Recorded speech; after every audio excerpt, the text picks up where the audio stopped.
There you are. So you are, Big Brother is watching you now, what you are. Okay, Okay, thank you. there we go. Okay, so like I can you hear me? Yeah, I've got sheets. Okay, I don't know where everybody's gone. we are all still here. Okay, because I can only. Oh, there we go. Let me see if I can. All right. If you have any questions, then please just stop me, or just put on your audio and make yourself heard, that I can hear you, because I can't. I've just got my screen in front of me now. So I'd shortly introduce myself. My name is Elke Careyhill. I am the pastor in the Winterton congregation, kind of between Ladysmith and Escourt, at the foot of the Drakensberg. And I've been here for a number of years. And during this time, I had I did some work or some further studies in the sphere of counseling, to kind of look at my skills, up my skills, and just get a bit of feel of counseling and what is available and what therapeutic methods are available. So today I want to share one of these with you, and that is called cognitive behavioral therapy. Often in counseling sessions and in therapy sessions, we find that the question is often, how do I feel? So if you look at the bottom at this page of faces, we try and help people identify, how are they feeling? Are you feeling happy? Are you angry? Are you sad, frustrated, nervous, confused, disappointed? A whole array of feelings that we try and often like unearth in the process of a counseling session, and help people to really give a word to their feelings and to name it. My experiences, I do a lot of counseling, and my experience is that often once people have a word for how they are feeling, they feel they have a better sense of control. Cognitive behavioral therapy is an approach that kind of looks at the relationship between thinking and feeling. So feelings don't happen in a vacuum. That's kind of the basis of the thought process in this.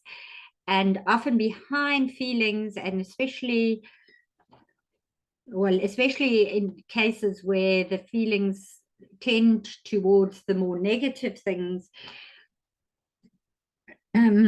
we try and look at what are the thoughts behind this, what are the thinking processes that are happening, and can we change those? A lot of our thoughts are automatic, so I'm trying to just go to the next page. So let's think about what we think. Some of you might know the book by Joyce Meyer. She wrote a book called The Battlefield of the Mind. And in this book, she also approaches the mind. She says we need to look at what is going on in our minds. It's just one of the well-known books on the spectrum, on the in Christian bookshops. I have worked with a book by David Burns, which he is a psychiatrist, a psychologist, and he wrote this book called Feeling Good, the New Mood Therapy. And yeah, I refer to Joyce Meyer's book because it's one of those that is out there, and if we look closely, there are some links between the two. So thinking happens automatically, like we all think during the day, and theory says that we have around 60,000 thoughts every single day. And it is such an automatic thing that we actually are constantly flooded by a stream of thoughts. Some of those thoughts are just mundane daily tasks. Sometimes we spend time in deeper contemplation. We think about the world, we think about life and how we interpret life. And according to research, and don't quote me on this, but this is one of the research I found, that we have 60,000 thoughts per day, and 75% of those are negative. So there's a lot of negative thinking happening inside of all of us. And a lot of those negative thoughts are driven by the flight or fight part of our brain. So often when people have experienced trauma, they will be in this state of fight or flight.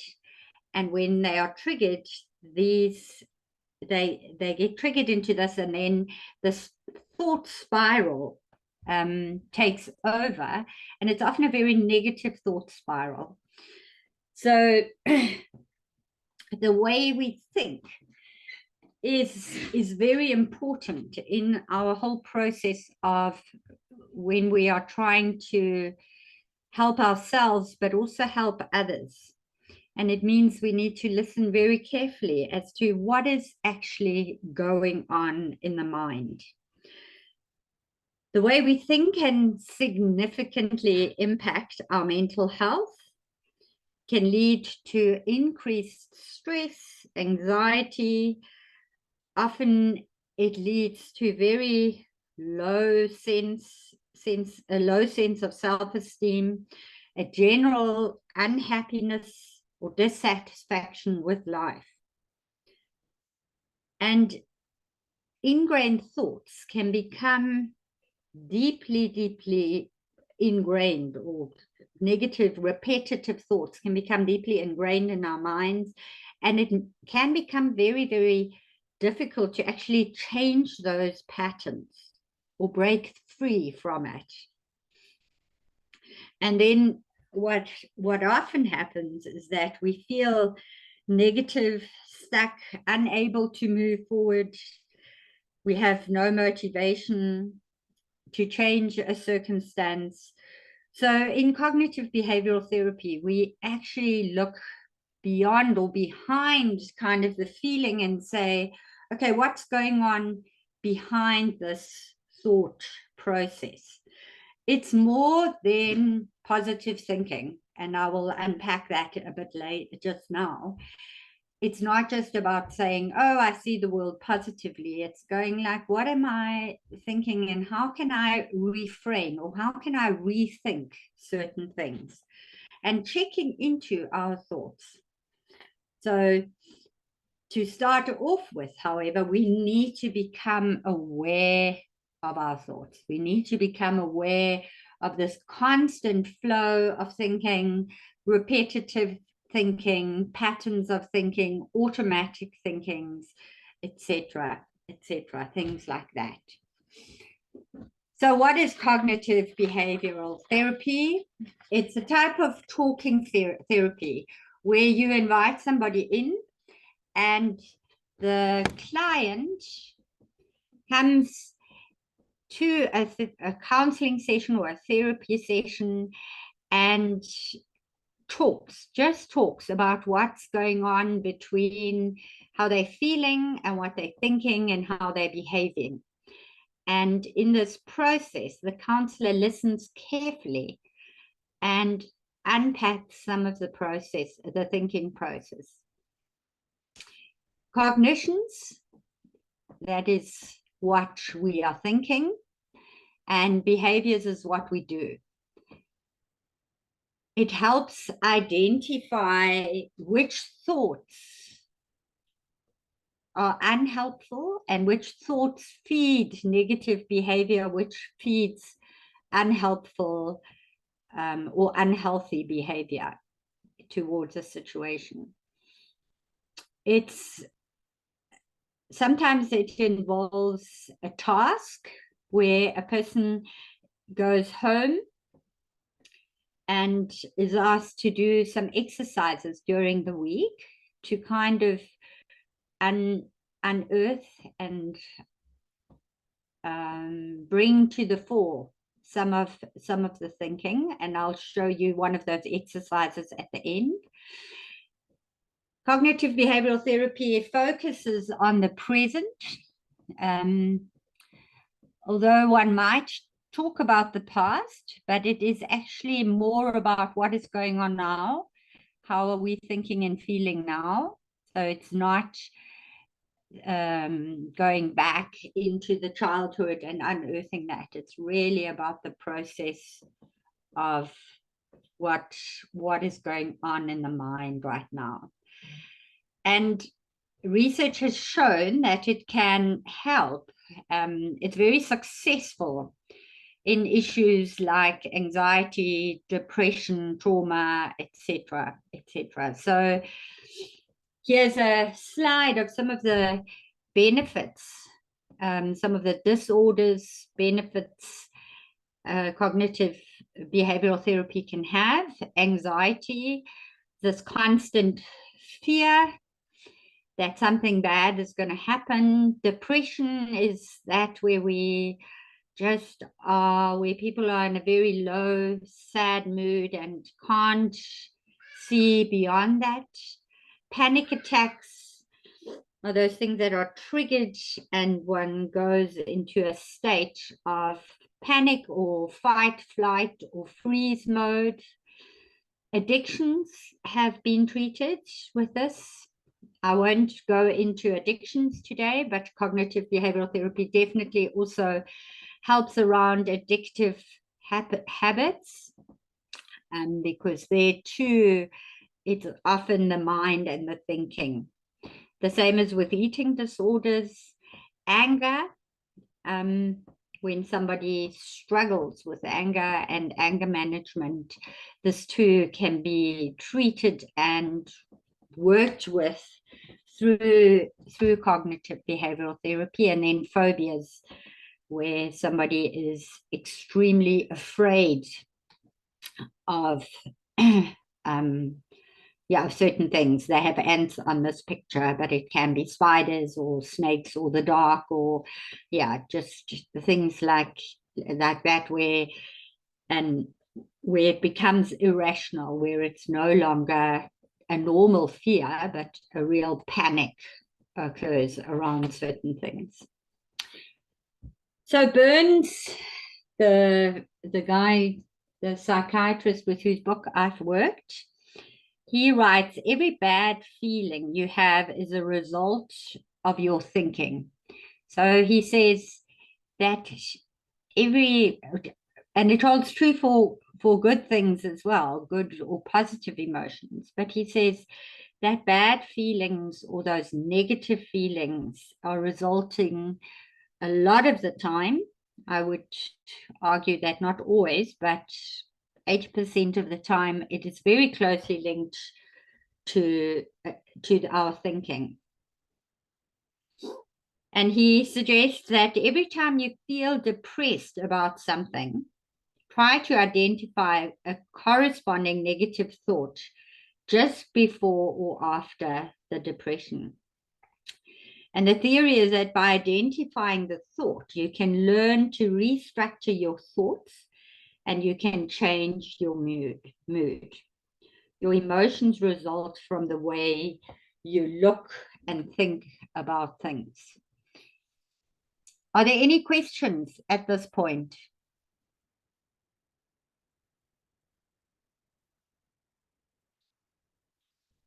Okay. So the basic process of this is that we have a feeling, and that leads to a behavior. Behind that feeling is a thought, and that thought creates or feeds the feeling, feeds the behavior, and the behavior feeds the thought. So in effect, let me give you some examples of this. Okay, so I think I am going to fail. The feeling is that I am worried and anxious. And I'm so worried and anxious. And in the worst case scenario, my behavior is that I don't study. And then I go, now I haven't studied. So I go back and I'm going to fail. And the worry gets worse and I don't study. And so the cycle goes. Another thought is I am ugly, which makes somebody feel unworthy or sad.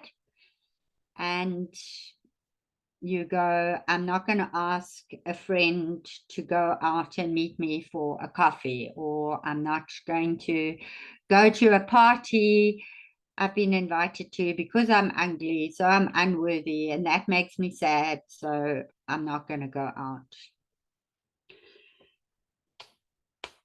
A very common thing that often happens. Then there is, I will be criticized.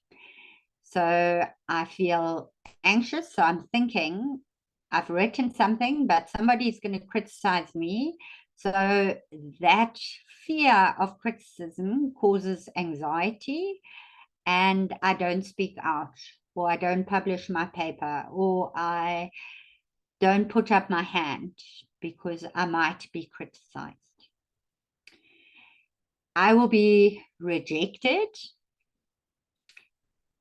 leads to a sense of sadness, and that leads to social withdrawal.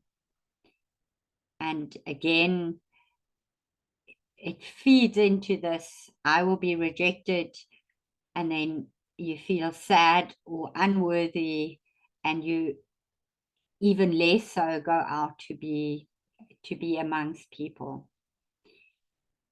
Everyone is against me. Nobody understands me.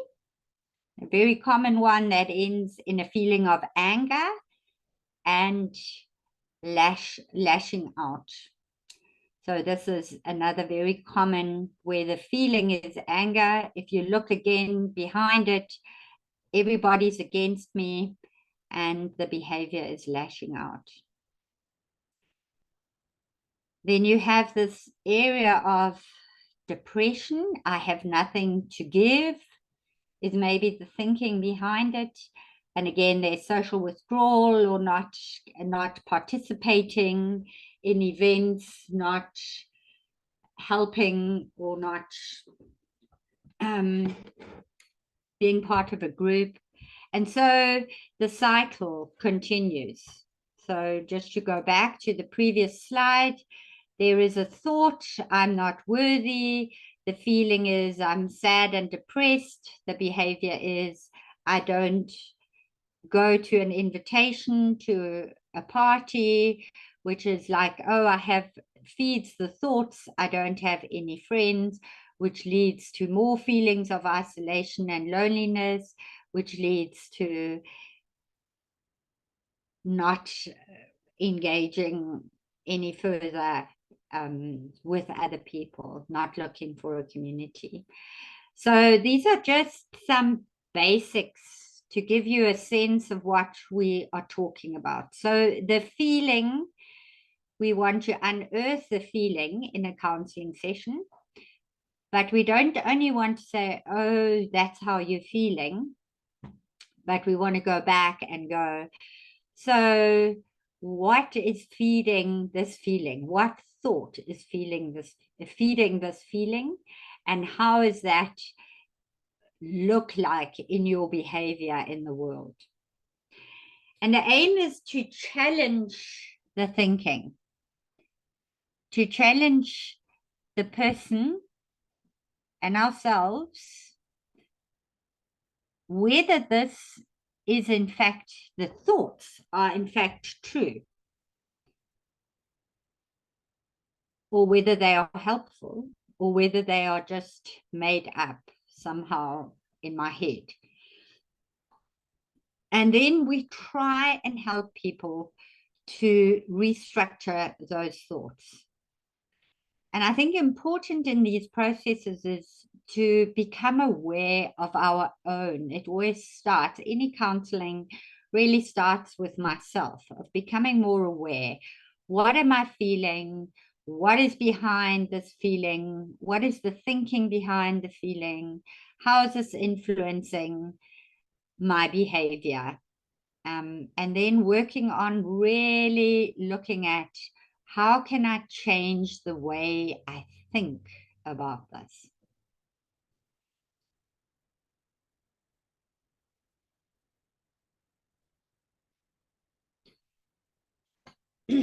So in his work and in his book, Burns kind of identifies thinking errors in people and in all of us. We all do it at some point. During the day, we'll go into, we have certain thinking patterns that just happen automatically, and in many ways, we all do it. I often have people sit with me in a counseling session and say, is this just me? Or is this normal? And I'll say, it's very normal. We all do it. And we really want to create spaces where people can unpack some of this and rethink it. So Burns identifies, or he calls it, thinking errors or distorted thinking. And his theory is that we need to challenge these, like challenge the way we think. But in order to challenge this, we first have to look at what is actually the problem with this thinking. So I'm going to just go through these different thinking errors that are on here and explain a little bit about what they actually are. And then in the next step, how can we reframe them? Okay, so the first one is polarized thinking. This is a thinking that kind of looks at the world and looks at life in black and white. It's either right or wrong. It's either black or white. There is very little in between. So I think a really good example at the moment is this war in Israel and Gaza, where it seems like to me there's a lot of absolute thinking. It's either completely right or completely wrong. It's either completely the one side's fault or the other side's fault. So this is kind of a very, very common, or what I'm seeing in news reports, and what I'm seeing is there's a lot of very polarized thinking. In daily life, I would say that perfectionists often struggle with this. If a job is not 100% well done, it's not worth anything. So there's this, it's either completely good, and if it's not completely good, then it's really bad. If a job is not done 100% well, it's not worth anything. An example would be a young girl I know, and I've worked with a little bit. She got her report at the end of the term, and she got 85% for maths. That might have been 87% or whatever it was. And she sobbed, and I said to her, but it was 85%. And she says, but it wasn't 95. So this extreme perfectionism, I need to get it 100% right. Otherwise, it's worth nothing. In her case, she actually started self-harming because she held on to this idea, this thinking that you have to get 95%, otherwise it's worth nothing. Very unhelpful, very destructive, very complex thinking to unpack with her. And I will unpack that in the next step. Then there is catastrophizing. When we expect a negative outcome for a future event that has not happened yet. And this means I've already decided that the outcome is going to be negative. The outcome is going to be a disaster. I had a young mother the other day whose child was first diagnosed with ADHD, and now they have diagnosed her as being on the autism spectrum, and she completely fell apart. Completely understandable, normal behavior, but for her, already the child was not going to get through mainstream schooling, and she was never going to get a matric. That's kind of your catastrophic thinking. It's like, I get something and the outcome is already bad. Mind reading, that is another very, very common thing. It's when we jump to conclusion about someone else's thoughts or feelings. A very good or simple example of this is a friend walks past you in the shop and doesn't greet, and you conclude they don't like me or I have offended them. I think in the modern world, this is a big challenge also for younger people because of all the technology. And when we send a WhatsApp message or an email and the person doesn't answer with WhatsApp within the next hour or so, there's often this conclusion, they're ignoring me or they don't want anything to do with me. So there's this jumping to conclusion, just jumping to why somebody is behaving in a certain way. So we are kind of concluding someone else's thoughts and feelings without actually knowing if that is the case. Then he talks about the mental filter, which focuses on the negative of a situation and not seeing any positives. So there are many wars in the world. The conclusion is life is terrible, life is dark, life is pointless. And we're not able to see beyond that and see that there are places of peace, or there are also good things. Might have had a bad day at work and the whole day was terrible, and we don't see that the secretary bought a cup of coffee and I had a phone call from a friend who was just checking in. So all those things are overshadowed, those positive things, and one can only see the negative. And we often see this in severe depression, when people cannot really struggle to get beyond the dark or the negative and be able to see.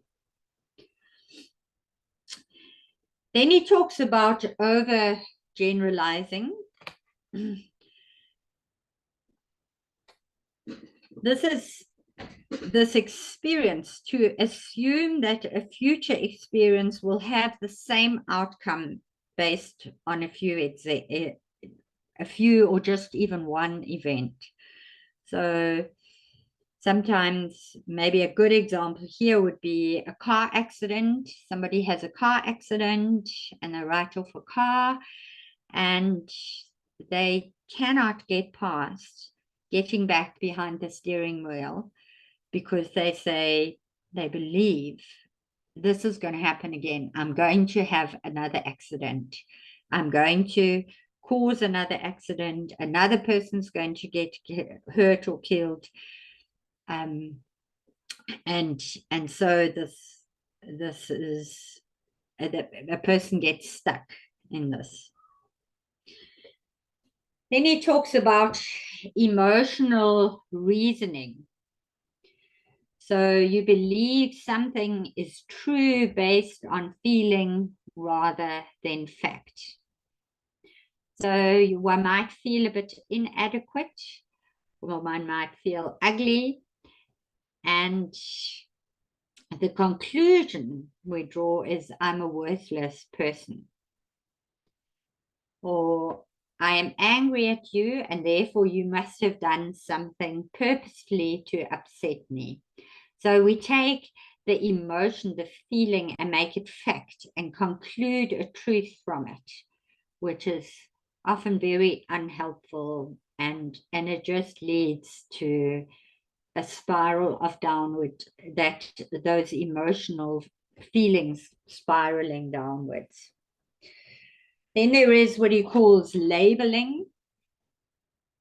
To place a label on yourself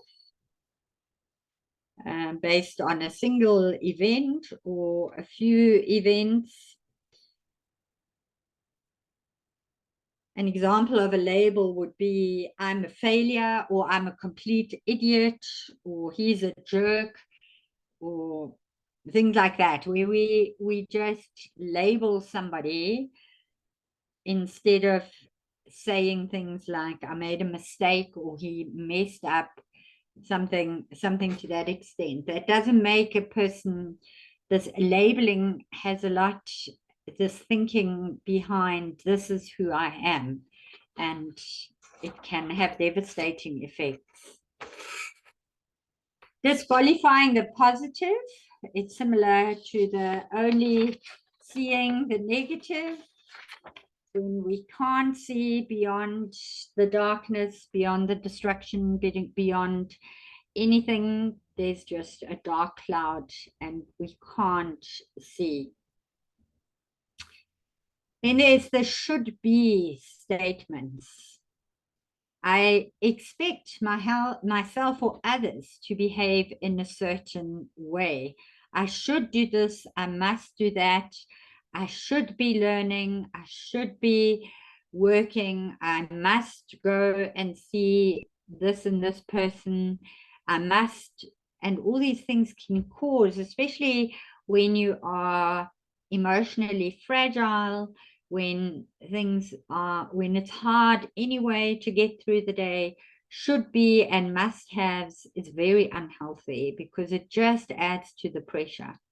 It just adds to feeling like I have to do this, I have to do that, and it can become a spiral of real self-loathing and pressure and debilitating, really. Then there's personalization, when we have a situation where we blame ourselves entirely without considering other factors. Maybe a good example here is like a teacher has a class and 80% of the class fails a test, and she concludes from this that she is a bad teacher.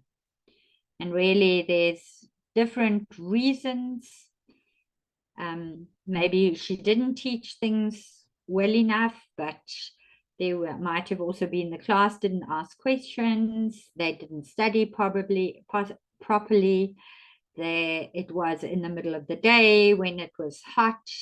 So you take out all the other factors that could have led to this outcome, and you blame yourself entirely on yourself. Then to blame someone for an event that occurred, very similar, without looking at all the other factors. So we just say it was his fault and only his fault, and you can't see beyond that, and you can't look at what are all the factors that might have led to a certain behavior, or a car accident. Maybe somebody was driving too fast and went over a red robot and drove into somebody, and we blame the person. You were driving too fast, you didn't stop at the robot, but you forget that maybe the robot was yellow, maybe he was rushing somebody to the hospital, was late for a meeting, all these things that can influence a certain situation.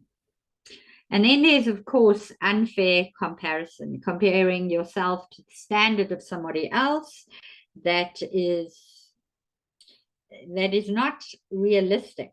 And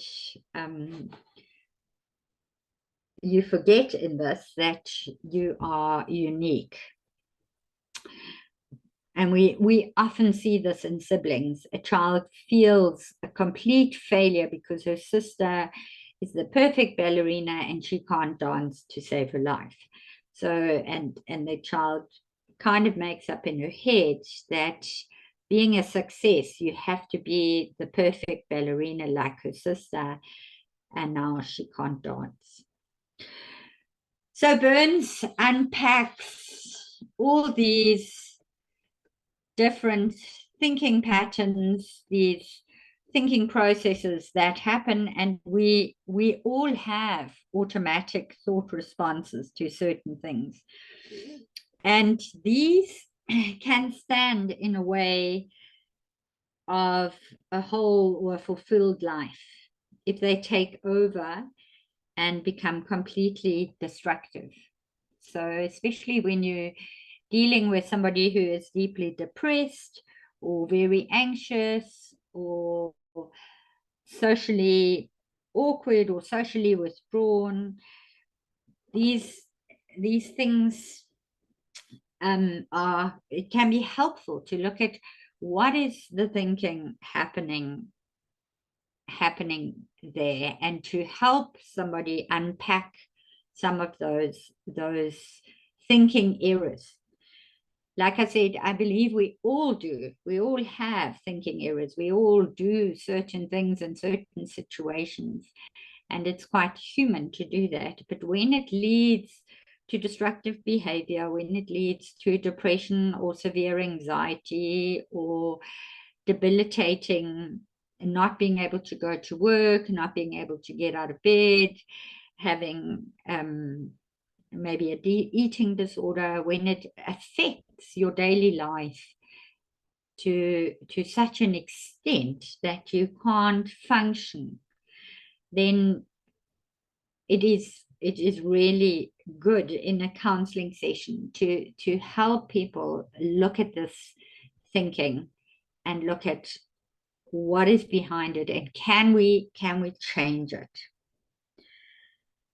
And like I say, I think we all do it to some extent, more or less. We all have automatic thinking responses, and sometimes we're just in a bad mood because we're just having a bad day, or life is just very stressful, or we're having a stressful situation to deal with. So not all of these, every little bad mood, it is helpful to look at how we're thinking about it, but not every bad mood means my thinking is all out. It's completely wrong, or I have to change it. Yes, it's helpful and it's good to be aware of it, but it's not the be all and end all. That's really what I'm trying to say. Are there any questions at this point?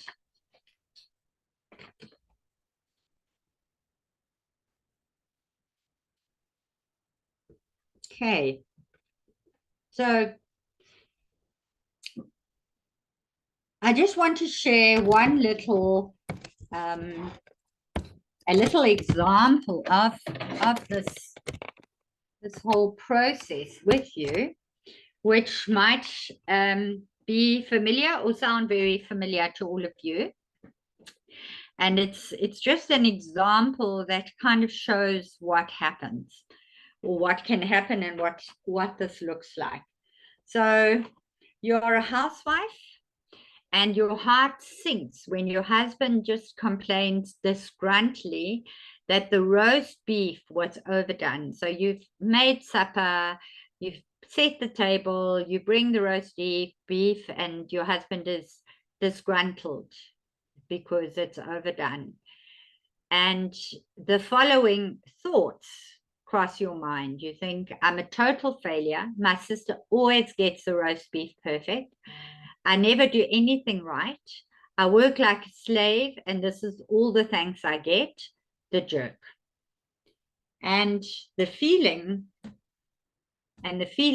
are that you feel angry and sad. Frustrated, angry, and sad. So what is going on in this situation? There is a kind of an all or nothing thinking, overgeneralizing, comparing, labeling. These are all things that are happening in this thought process. These are all some of the thinking errors in this moment. So let's look at if we can reword some of these thoughts. So she thinks, I'm a total failure. And the rethinking is, you're not a total failure. Tonight you left the meat in the oven for too long, but that's okay. It's not like you do it all the time. Last night's supper was good or great. So to get away from these total all or nothing, like I am a total failure. You're not a total failure. Tonight you left the meat in the oven too long, and that's okay.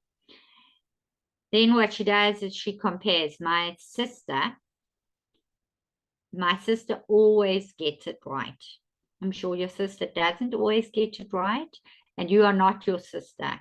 You are different, and you have different gifts, and you are unique.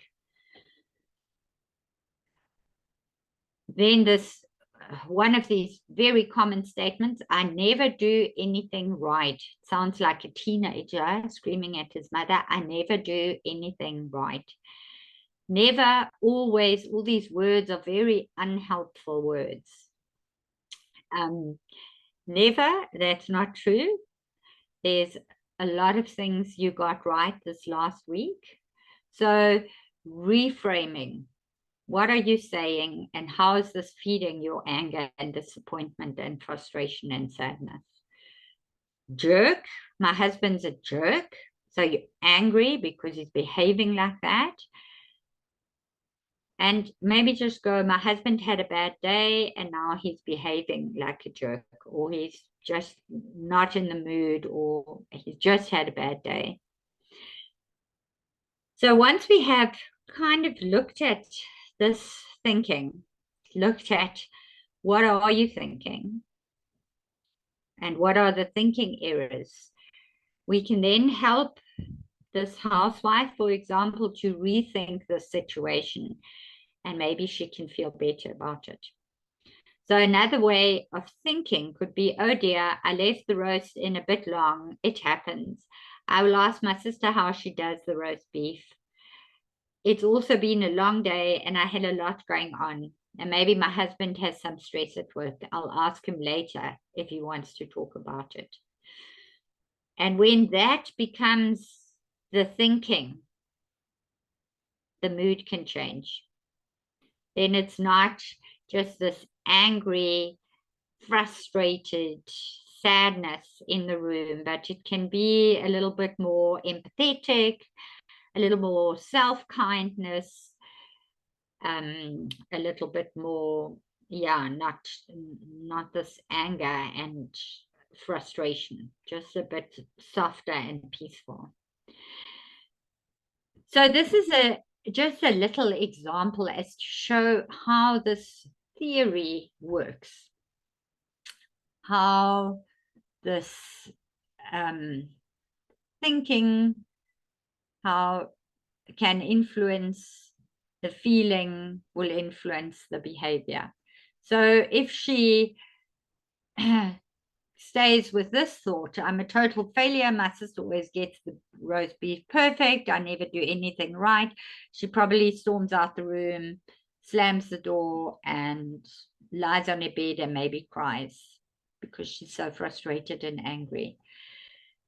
If the thinking is as she does at the bottom here, I left, oh dear, I made a mistake, it happens, I'll ask my sister, I'll ask for help, seeing how the day has been, lots been going on, giving her husband the benefit of the doubt that there's maybe stress at work, she might be able to not end in a rage or in anger and tears, but rather go, okay, this has happened, be calmer about it, more peaceful about it. And that's really what we want to achieve, that we are not in the state of anger and sadness all the time, but that we can get to a place where we feel polar or more in control and a bit more content. Are we all following?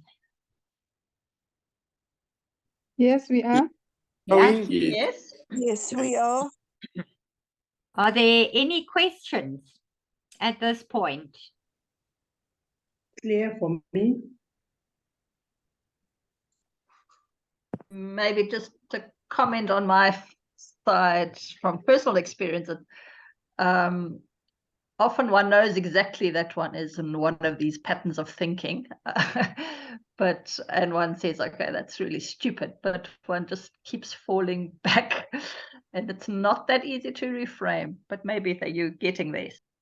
Yeah. I do think it can be quite challenging to reframe, and a lot of this stuff might seem obvious, but the first step is always identifying it and saying, like, okay, this is now not very helpful, and then as a next step going, okay, so, and I'll get to an exercise which one can do, and it's a process. There's never any quick fixes. It's just, it keeps on working on it and trying to get to the bottom of it. But the important thing, I think, is to remember to think about what we think, because I think we often don't. It just automatically happens, and then to look at, like, what's actually going on. Are there any other comments, questions? Maybe I must comment or maybe ask a question on this one of comparison. I know it does happen that sometimes we don't do things the right ways, but this person can do much better, but why can't I do that thing? I believe that's not, as believers, we shouldn't be trying to live our lives as comparing with others, because I normally, when that thought comes to my mind, I refer myself to, there is a scripture in the book of, I think it's in the book where, the book of Corinthians, where Paul says they compare themselves with others, and it is not wise. So the moment that thought comes to my mind, I say, you know what? It is ungodly, or it's not the right way to compare myself with the other one. As you say, I think you mentioned earlier to say, where you say we are not gifted the same way. So I think comparing myself with someone would not be would not be helpful for me. I think it's a right point. Thanks. Yeah. I do think that's that is a very important one, especially Well, I think for all of us, because I think exactly what you are saying, that we are all uniquely made. But when somebody, you often find in families, for example, that you have one family member who is extremely gifted in one area and another one who is not. And subconsciously, there is a buildup of comparison, and subconsciously, the person wants to be like her brother or her sister. And the process is really to getting to what you say, like we are all uniquely made, and let's see what is your gift, what is your what makes you special, to unpack that with the other person. And I think exactly what you are saying. It's like it's pointless to compare, but if you are in a state of a depression or anxiety, or especially youngsters, I think, are very susceptible to this comparing, and with all the social media, all the things that are going on. So in terms of when we are working and counseling and speaking with clients or people or members of our church or youngsters, it's to exactly, as you say, bring out this, we are all uniquely made, and work with that, with the person.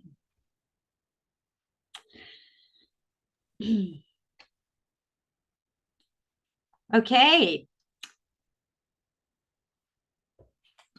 So I'm going to move to this next slide, because for now I have spoken, or I've shared with you, the conscious mind, like what are we aware of? And because I think it is important to realize the connection between thinking and feeling, and we can adjust our moods by checking in on our thoughts, and help people check in on their thoughts, whether these thoughts are helpful, kind, whether they are the truth, or am I assuming things.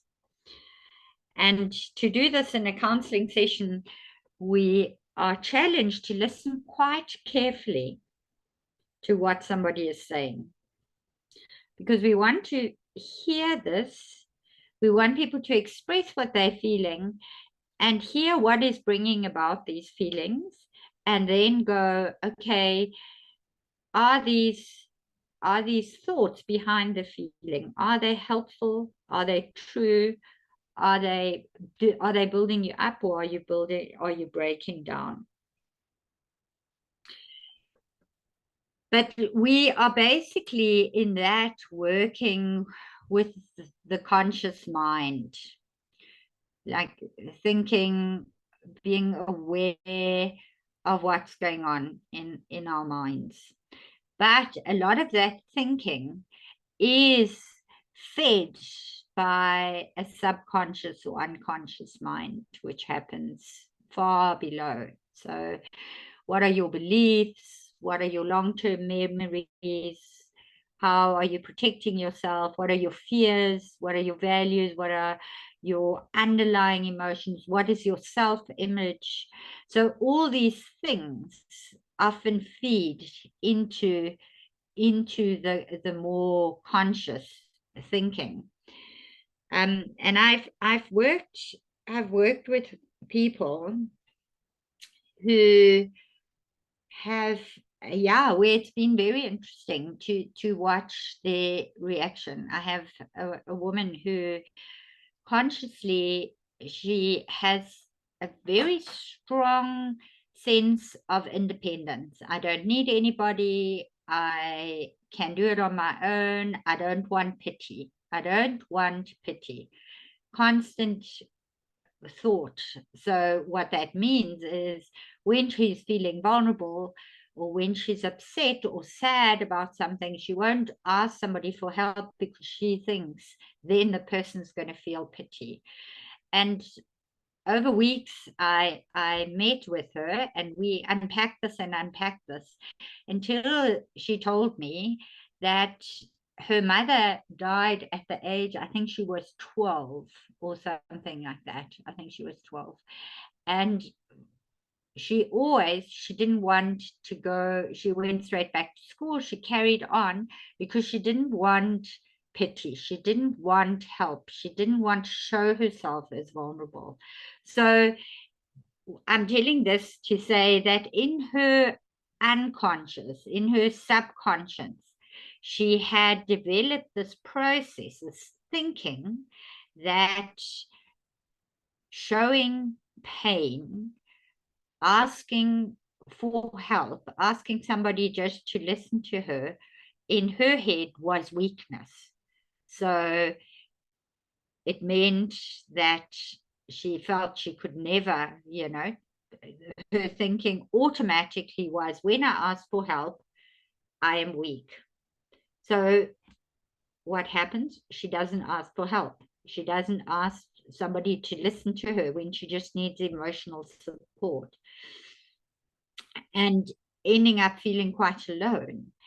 And it's quite interesting when we get to the lower parts of the thinking, the long-term beliefs or values that dictate a lot of our conscious thinking. And these values, and they can be helpful, but they can also be very, very unhelpful. So for example, in this example I gave you, she had extreme anxiety whenever she had to ask somebody or when she wanted help, because now I'm going to be seen as weak. And actually, no, that's just something you have internalized, and that's not weak. To ask for help is not weak. It's brave, it's normal, it's human. So when we start to work with this, when we start to unpack thoughts, we can often get to the lower levels of what is going on underneath, what is going down deep inside. Yeah, and to unpack that.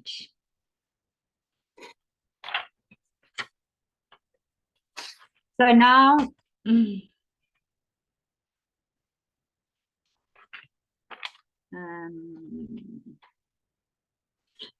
sorry, I just want to go back to this slide. So this is also, or the unconscious, the subconscious mind is also where our faith lies and our understanding of God, which will influence how we think and how we feel. So and when you gave that example of Corinthians, where it says, do not compare yourself to each other, we are all uniquely made. That is something deeply embedded. But if you don't have that, if you have an idea, if you grew up with an idea God is angry, God is hard, God wants you, expects from you to be and to perform, then your thinking will be very different. And yeah, and then to uncover that and unpack that and ask, is that thought, or what is your thinking? What is your understanding of God? Is he a loving God, or is he an angry, frustrated God? And try and open up this. God loves you, and God created you and made you uniquely as you are today. So these, again, it's these underlying beliefs, that beliefs, values. How do we understand God? What have we been fed as children? And bringing that to the fore. I think one of the most common, or one of the very common things I see is that after a tragedy or a death in a family, there's a whole jumble of feelings of anger, frustration, sadness, grief, and all very, very normal.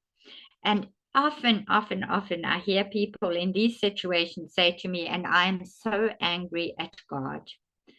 And in the same breath, they will say, but I feel guilty for feeling angry. One shouldn't be angry at God. So I am angry, but I feel guilty because one shouldn't be angry at God. And it's an interesting phenomenon, this, that we feel guilty because we feel angry. And I often ask the question, why should you not feel angry at God? And then the answer comes, God is God, he is holy, everything happens for a reason.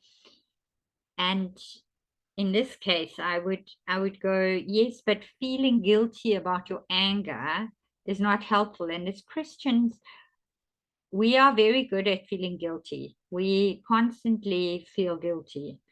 And in a situation, it doesn't help to feel guilty. It just makes the grief and the work harder.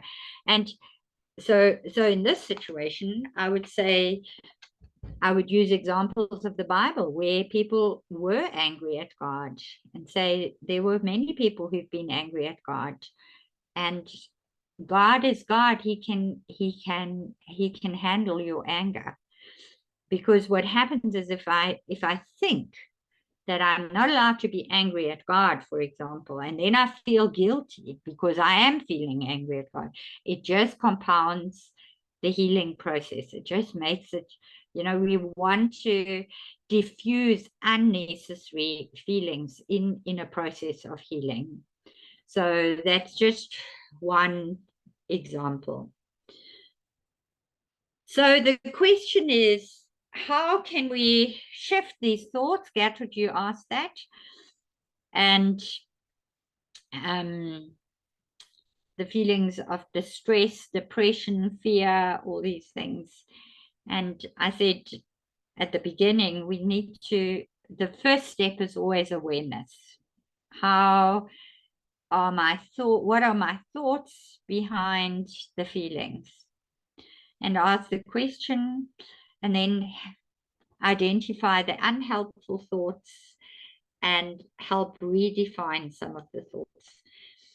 And my experience has been that when I'm working with somebody, I find I uncover my own unhelpful, destructive thought processes in working with somebody else.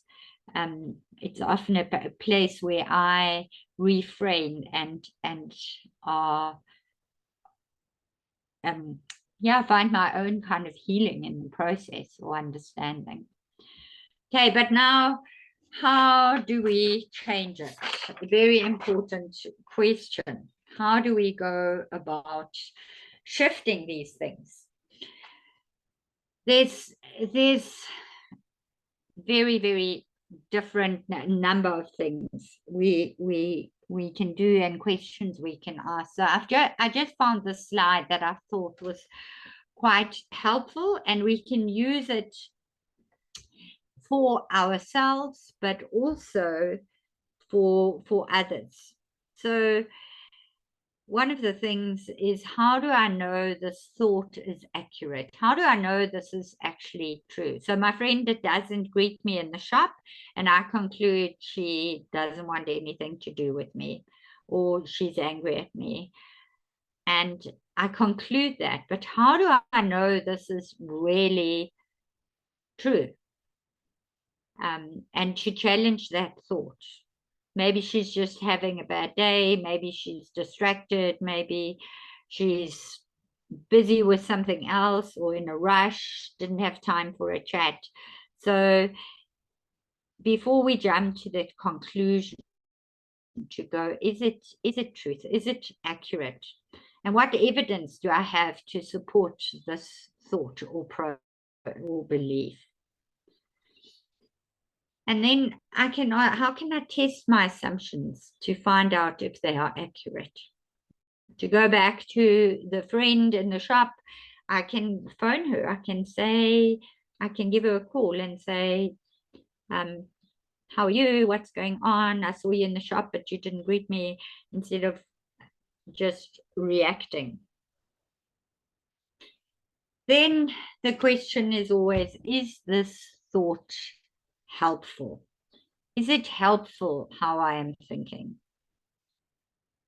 So in catastrophic thinking, so something happens, your child is diagnosed, or you are diagnosed with cancer, somebody you love is diagnosed with cancer, and you're already planning the funeral. And it brings with it a whole lot of grief, a whole lot of anxiety, a whole lot of uncertainty. And it's like, but I don't even know that yet. So it's not very helpful. So let's just rein in the thoughts and go, okay, what do we know now? And what do we have to do? What are the next steps we have to do? Then ask yourself, am I blaming myself unnecessarily? What else could have contributed to this situation? Is this all in my control? Am I overgeneralizing? Am I making assumptions? I really like this. I often ask people this in sessions when they are self-loathing or blaming themselves or taking complete responsibility for things. Or, yeah, in many situations, I would say, what would you say to a friend in this situation? What would you tell your best friend? It kind of depersonalizes it a little bit, and it just takes a step back and goes, okay, so what would I tell my friend right now? That especially when I'm being in the self-destructive process. Can I look for shades of gray in absolute thinking? I gave the example of a young girl who really started self-harming because she got 85% and not 95 for her English or maths paper. And to kind of go like, how can we look at success or good grades in a different way that will kind of take away this extreme pressure? Does it have to be perfect, or can it be good enough? Kind of rechanging some of those thoughts. Am I assuming the worst? Am I holding myself to an unreasonable or double standard? Are there exceptions to these absolutes I always, like always and never? Am I making this personal when it isn't? So all these kind of questions, there's a lot of other questions one can ask, but it just kind of helps us to go, when we are in a situation with another person, in a counseling situation, to kind of go, okay, so you're feeling distraught. What are you thinking? And is that thought helpful? And unpack that with the client or with the person I'm working with.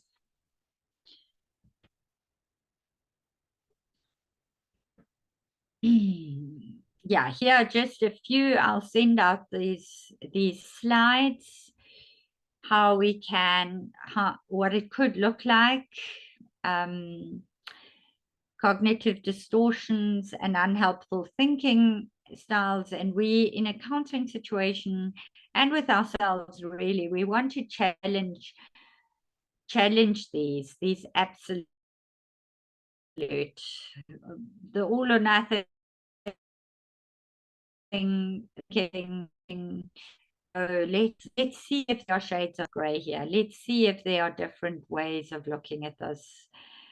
In the mental filter where I'm only paying attention to certain types of evidence. Go again, look if there are other things. Let's look if there is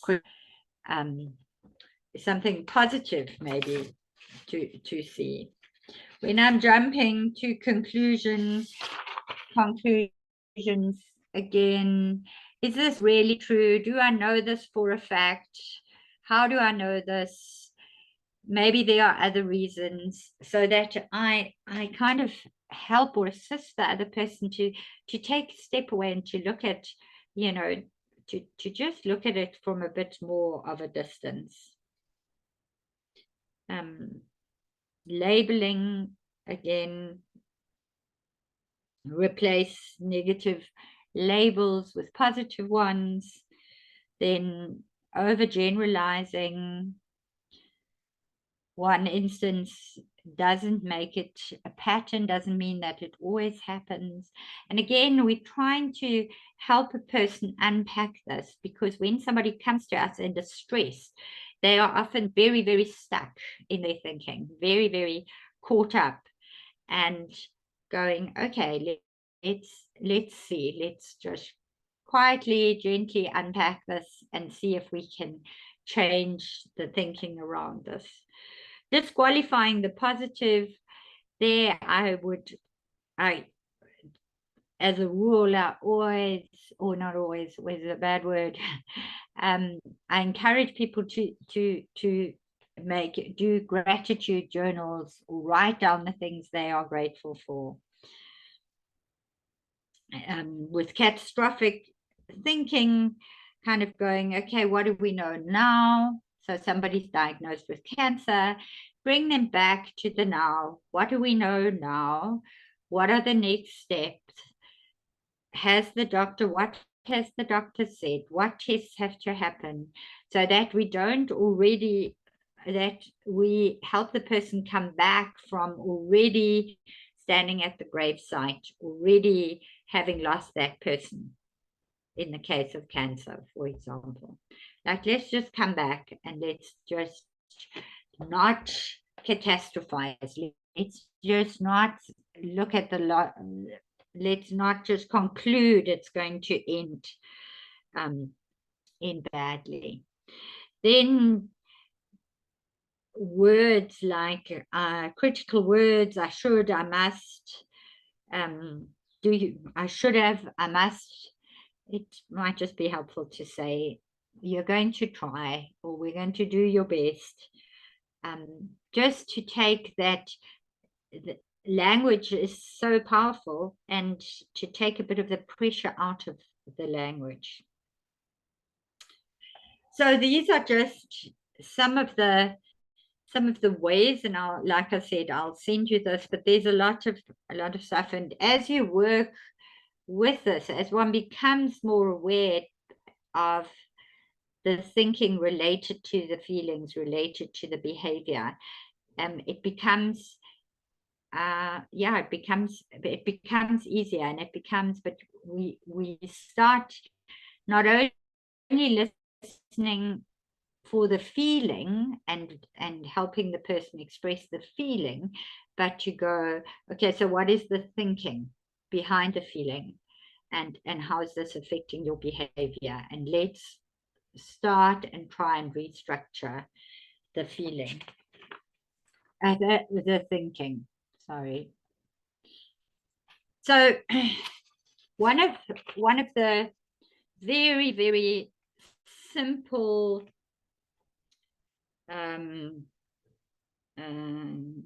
exercises one can do with people, and ask people, also send them home with. I often send people home with this kind of thought record sheet, so that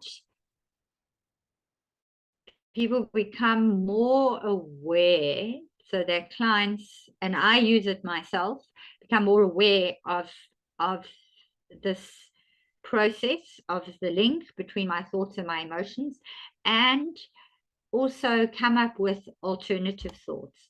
So how this sheet works is that in the first column you have a situation. So a person comes to you and says, I have had a terrible day. Everything went wrong. I feel overwhelmed. I feel sad. I feel exhausted. I feel useless. Okay. So we go, okay, so you are feeling sad, frustrated, angry, and you write that into the emotion column. And then you go back and you say, okay, what was the situation? I had a fight with my mother over the phone, whatever. The situation is, I had a phone call from my mother and she was unhappy that I didn't come and visit her, and I didn't come and visit her in the old age home, and she was crying. The thoughts are, I'm a bad daughter. I don't care enough for my mother. My mother gave me so much and I haven't given her enough attention. The emotions are, I feel guilty, I feel frustrated, I feel overwhelmed, exhausted. And the behavior is that I just cry and I become, I can't do anything. I am just paralyzed. And then we look at the situation. We look at the thoughts and the emotions and the behavior. And then we go back and say, okay, let us look at alternative thoughts. Are you a bad daughter? Is that true? No, I'm not a bad daughter. I go and visit my mother once a week. I try and pop in there once a week, once every 2 weeks. So the alternate thought is, I'm actually quite a good daughter. I do look out, I do care for my mother. And I go back, okay, let's look at the next thought. So I'm a bad daughter. I don't care for my mother. That's not true. You do care, but today was not a day where I could go and see her. And so we try and look at the thoughts that are there, that are feeding this anger, this frustration, the sadness, the guilt, and go, okay, are these thoughts helpful? Are they true? Are they kind? And then to write down in this column the alternative thoughts. What are other ways I can look at this situation? And see if we can then change this distraught emotion to something that is more bearable. Does that have I made it clear?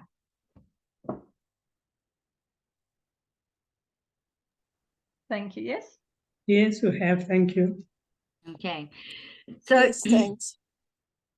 So this is a tool a lot of people work with, a lot of therapists work with, counselors work with. There are different, like some counselors go into more detail, but it is a kind of a tool to, in counseling, people often come and they want something, some action they can take. And this is something one can do. It's very simple. It's a very simple process. It's a very simple tool. And then to unpack this alternate thoughts. How else can we think about this? And one of the theories is that when we actually write it down, it imprints itself better in our minds than when we just try and think differently about our thoughts. So Gertrude, when you were saying, we know we need to change our thoughts, but it's sometimes really hard to do that. One of the research shows that it is often good, or it can be very helpful to actually write it down. So, and then it has a stronger stronger impact, a stronger, yeah, it has more power to change, so to say. So this is something that we can just use and give people. Take this home, okay, and monitor yourself for the week. Like, look at if something comes up that is distressing, that is feeding the guilt or the depression, look at what is going on. Just stop for a moment. What happened? Look at the situation. What are you thinking? How is this influencing your behavior? And then look at how can we think differently about this. And I find that people will often come with these first 4 columns filled, and then they'll say, but I don't know how to restructure that. I don't know how to rethink that. And then I often work on this alternative thought with them and ask, okay, so how can we look at this differently? Are you really never any good at anything? And let's unpack that, and let's make some of that into different language. I think cognitive behavioral therapy has a very strong, it has a very strong take on language. So what language am I using? Is the language helpful? Is it healing? Is it kind? Also the language I use within myself and in my thought processes. Is it aggressive or is it compassionate? Is it uplifting or is it breaking me down? So this is just a very, very basic worksheet one can use. So that's kind of what I had for you all today. Just a little bit of, I'm sure a lot of it was revisiting and things we know, and yet I hope that through this session we could recognize or also unpack some of the things anew and become more aware. And I hope it helps you in the working with people, in counseling people, in journeying alongside people, and also in your own lives, that it can just empower you yourselves and encourage your own personal growth. Any final questions? I have a question. Yebo? We nearly done. I know we're late, Detlef. I'm going to stop now. I just want to know whether the busy life makes people maybe not aware of their feelings at all, or their thoughts, that they just carry on. And is it difficult then to get back into their thoughts and emotions? Yeah, I do think busy lives, the overload of technology, the constant feed of news feeds, Facebook, Instagram, or TikTok, whatever. So the mind is constantly being bombarded. So it's a real challenge. It's a real challenge. But if you have somebody who says, I need help with this, I need help, it can be very helpful to say, okay, so let's work, let's work on this and help them stop for a moment and see what's really going on. But Detlef, I'm sure you're trying to tell me that it is now time. I wanted to make sure. Thank you, Elke, for the presentation. I think that was very helpful. I just wanted to sort of link it to preaching, because I think this reframing is also something that we should do when we preach. In a sense, if we think about the situation of the congregation and the negative thoughts and feelings that result maybe from that situation, reframing them in a positive way can be part also of the calling of preaching. Yeah. May I? Yeah. Sorry. Herta? May I add something? Could we place Romans 12, verse 2 over this whole talk, where Paul says, do not be conformed to this present world, but be transformed by the renewing of your mind. And then he says, so that you may test and approve what is the will of God, what is good and well-pleasing and perfect.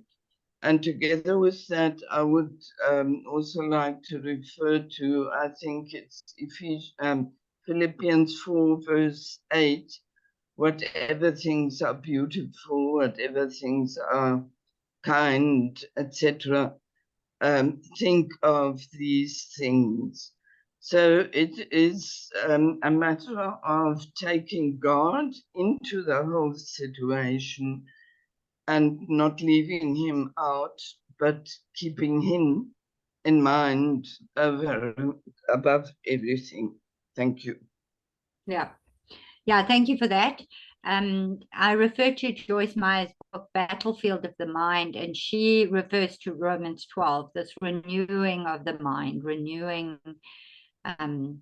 Yeah, I would definitely go with you. And in our Christian context, to always keep that love and grace of God as the center of the process.